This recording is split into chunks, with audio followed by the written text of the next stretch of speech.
So I have some new ideas on the Bagatelle. The fingering is most important, and the voicing is very important. So it opens up with this cell, this little motif that comes back, and how you execute it is very important. Now, separate hands is always a good idea. Watch the fingering. This is behind tempo. Answer. So you have sort of on the downbeat of the second measure, you have no staccato on it. So you want to linger a little bit on that in both hands. We have a little trio here. Slowly. Like here. Off. This is an important harmony. Dissonant harmony is the augmented sixth chord, which pulls toward the dominant of G minor, because we're in G minor. Now, we have a little decay here of the last, what we just heard, and we come in soft. And now the bass line, one should listen to. You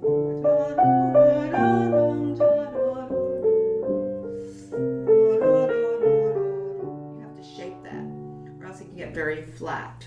Then we come back with the beginning, opening idea. Same, verbatim, same thing.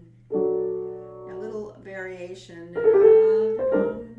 Here it is again, the augmented sixth chord that dissolves, that decays.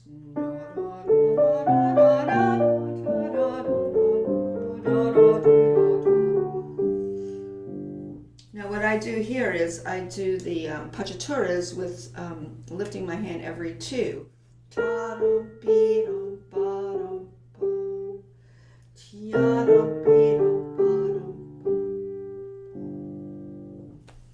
So you have to decide how you're slurring these various groups. And that's very critical. Now this is the B section, the middle section.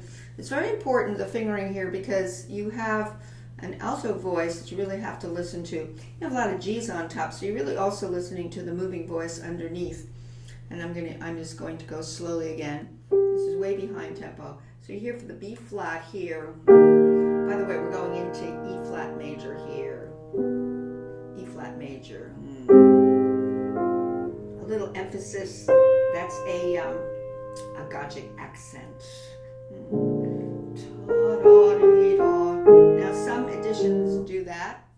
The Ortex seems to go down not to A flat but go to F E flat. So I'm going to play what the Ortex edition says there. So we have this. Listen to this inner voice.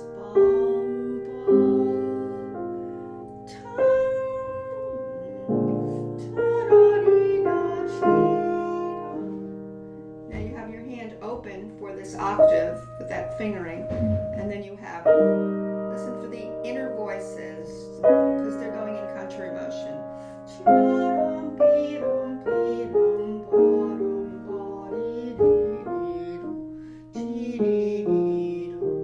And you're back to singing that inner voice. So you dominant,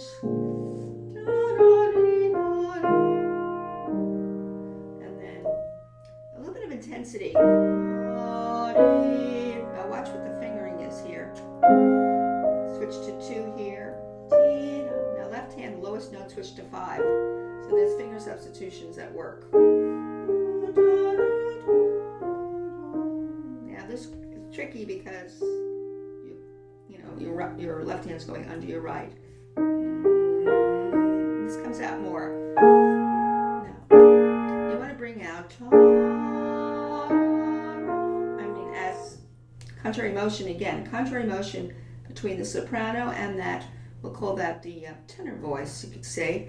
So you have, alto tenor. So you have always be aware of singing these moving parts so you don't tuck them away somewhere. So off. Now variation of that. This is the appoggiaturas. These are the twos.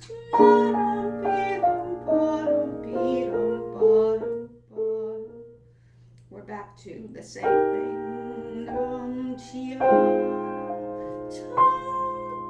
Gagic accent.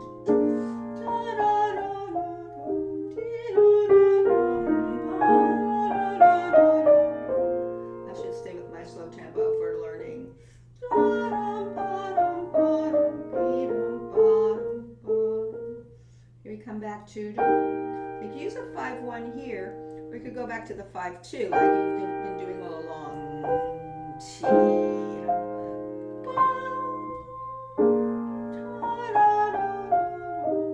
Probably 5-4-1 works better than 5-3-1 because then you can go slipping right into the second ending. So I'm going to make sure to revise that.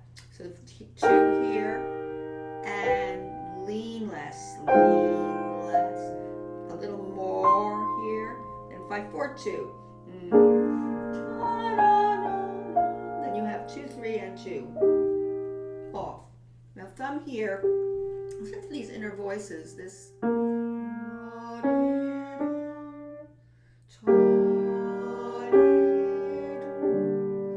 I dipped it down because harmonically, if you look at the harmony and you play these harmonies, just because it's a downbeat doesn't mean you're going to fall down hard, because the harmony says melt this into this. So those are things you have to be aware of when you're phrasing, that the harmony tells you whether you're dipping down or you're moving forward and you're going deeper. So that's a place you really have to be very clear with what you're doing. So, and let's see if we have a better fingering for that. 4-1 is good. And then this is chromatic.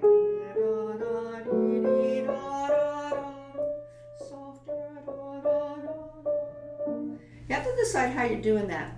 That's a very tricky place because you have so many C sharp Ds that if you just play very mechanically, the phrasing is no phrasing there. It's like a big upbeat.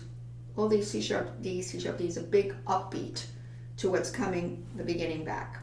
So you have to decide, how am I doing it? The way I've decided to do it, I'll go back to where I started here.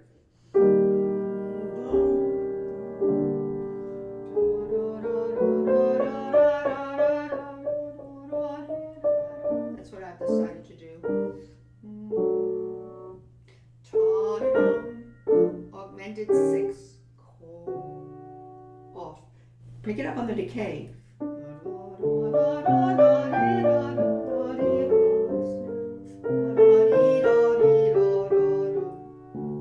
Now here's a variation of what we just heard, except he's using appoggiaturas, which are these dualisms, these groups of 2, with leaning on the first of the pair of eighths.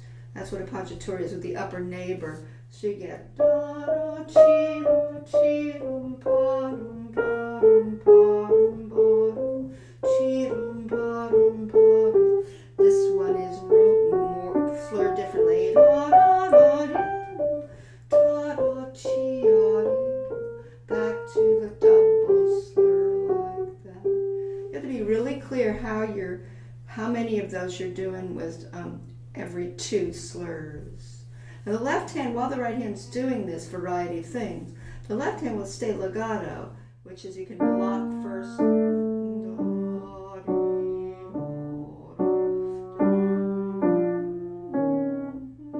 Yeah, he's really. And you will get the idea of how you did the beginning.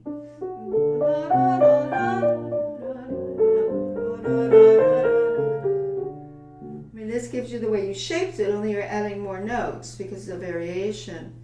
But it's a tricky place because it could get very redundant sounding if you just have da da ba da ba da ba da. So you still have to think of the thread of the melody there.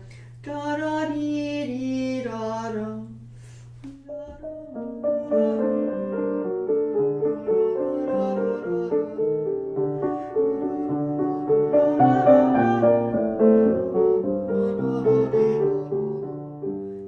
Back into the new tempo, but that sometimes when you fast forward something in the tempo, you might feel the phrasing a little better, but you should be able to phrase at any speed and get a phrasing that is, beautiful, expressive.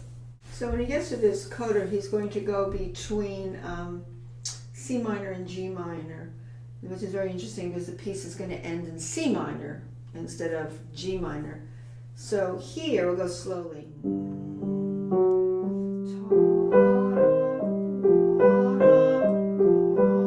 Sequenced in G minor, that was C minor.